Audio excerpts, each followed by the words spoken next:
sat, naočare, jedna kompletna porodica četvoročlana, kompletne privatne stvari, Smartbox kutija u proseku može da stane oko 5 telefona, 4 novčanika, slušalice, nakit, sve kompletna zaštita, svako obijanje ili otvaranje nasilno Smartbox kutije je kažnjivo strogo. Zakonu kazna je predviđena, zove se teška krađa, od 2 do 10 godina zatvora, zato što ima bravicu.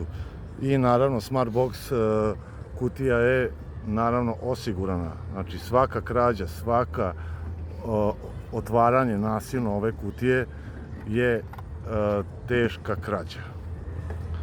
Tako da vaše lične stvari ćete dobiti nazad u slučaju razvaljivanja ove bravice.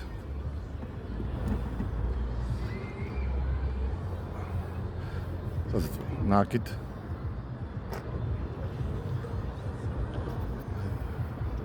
Zatvori bravicu.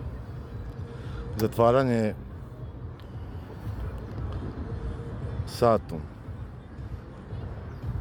I idete na plažu, kupate se. Prilikom kupanja u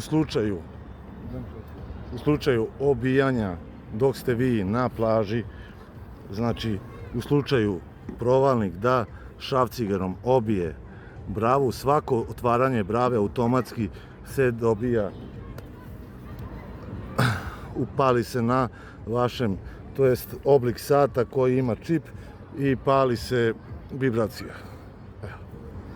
To je Smartbox sat, sigurnosna kutija koja je namenska iz više modela. Sad ću vam predstaviti još funkcije Smartbox kutije.